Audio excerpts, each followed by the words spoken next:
Once again, I am doing an update on the book project, Ruthie's book project, and I am talking about the book. And this is, in fact, an overview of the story that gives insight into the writing of the book From a Sheltered Life, The Journey of a Memoir by MissRuth Green. So, my book or my story that I have written about is about two lives and how they intertwine.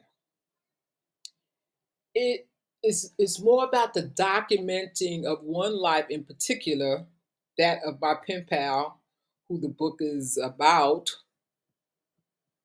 largely. And that is because the book consists mainly of letters she had written to me over a number of years.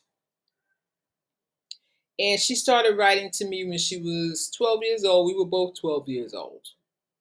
We had met in church, so we had that in common. Both our fathers were preachers. I don't know if anybody who has handwritten pen pal letters from the 20th century or any century for that matter. In 1971, when I first got the first letter from Ruth, I had no idea I was collecting letters as a primary source to be shared with the world eventually, as they're being shared now. Um, I've always been interested in history and first-hand accounts of historical data. So it only made sense to me that a book be written based on the letters of two girls coming of age in New York City in the 70s. I say based on the letters of two girls because there's a few of my letters that I had written to Ruth that I have.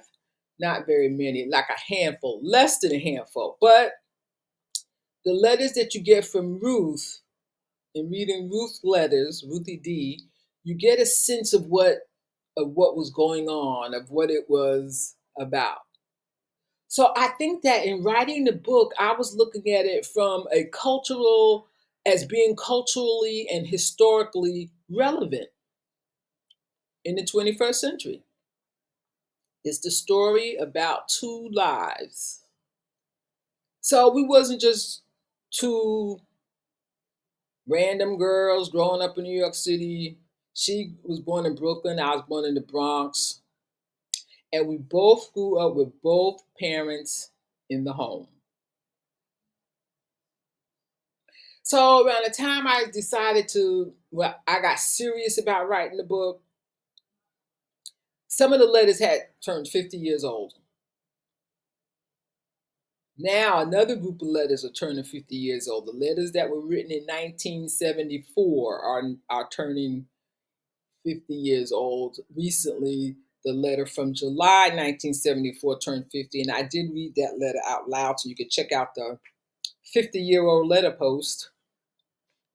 And so in my possession, I still have close to 100 letters. Ruth wrote me like 96 letters. I made sure I numbered them all, put them all in protective plastic. I have most of the envelopes that the letters were mailed in. Some of them still have the stamps on the envelopes. And so it just seems like the only natural thing for me to do was to write a book based on the letters. So the letters are important and special because she wrote them specifically to me and for no one else. I did get letters from other people, other friends, maybe a card here, a card there, a letter, but nobody wrote to me as consistently as she did. And one of the reasons I think we were so close is because, for one thing, we had the same name, and that usually happens with preachers' kids. They always have to have a daughter named Ruth. I don't know. I don't know why that is.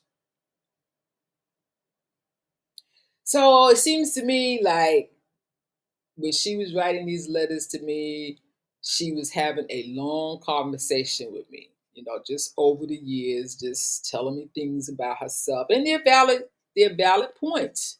And that's why I think that the letters make a great story.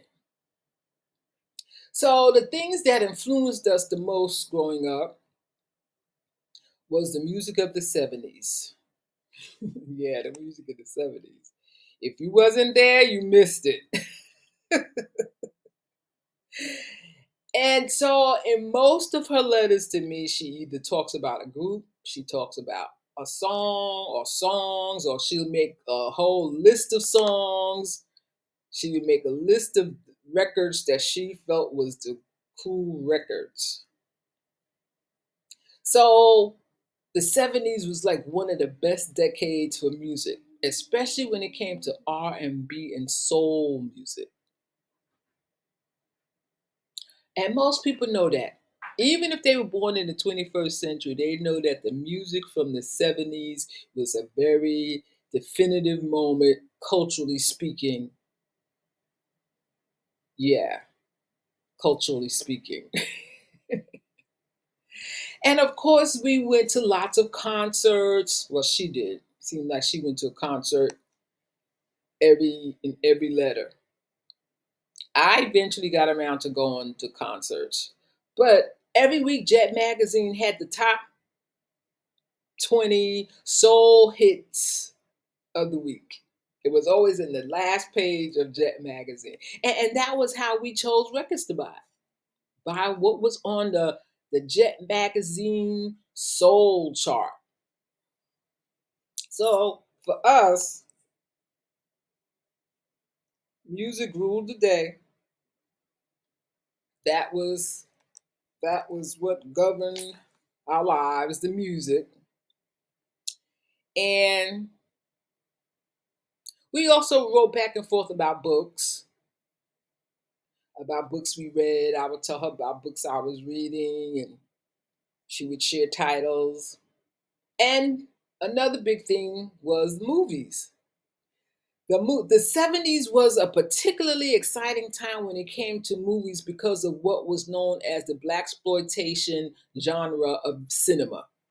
Something I've always been interested in, going back to the early 20th century. So, black genre, the black exploitation movies were movies that depicted black people and being on top, even though they were called exploitive because they would go into the black communities where people were poor and drug infested, and there was the mobsters who wanted to saturate the black communities with drugs, and all of the gangster stuff, and lots of killing and murder.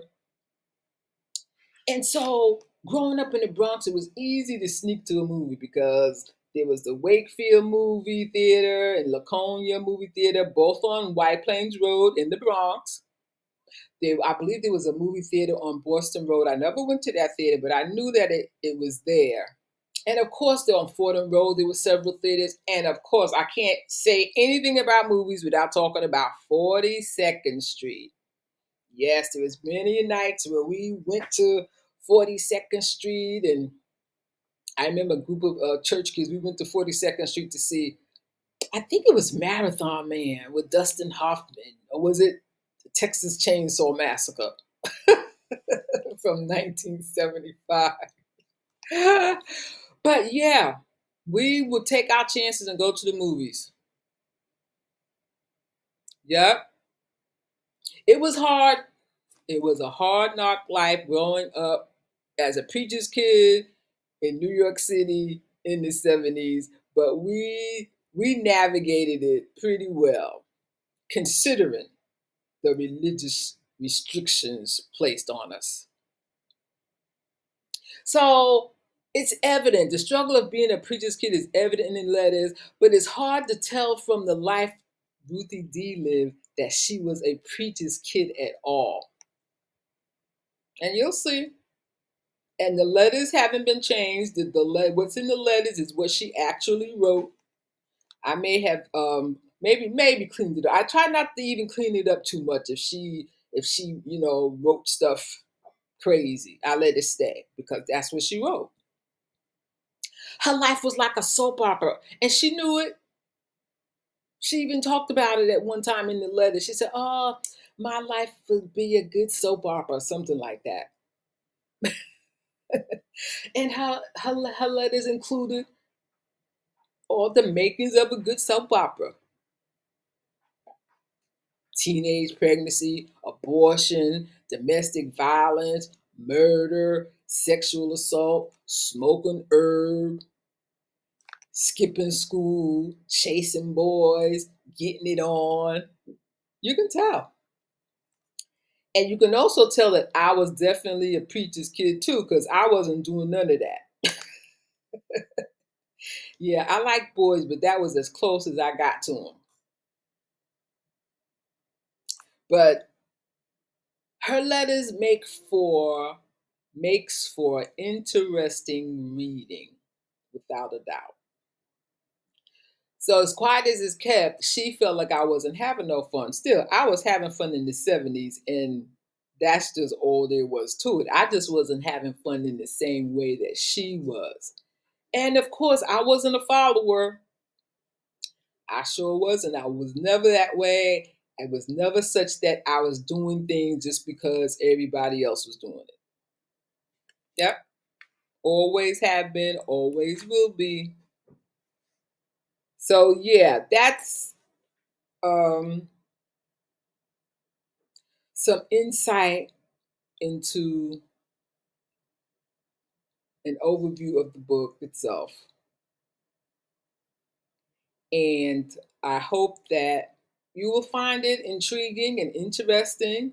And it is an innovative way of telling a story, different from anything that's ever been written before, in my opinion.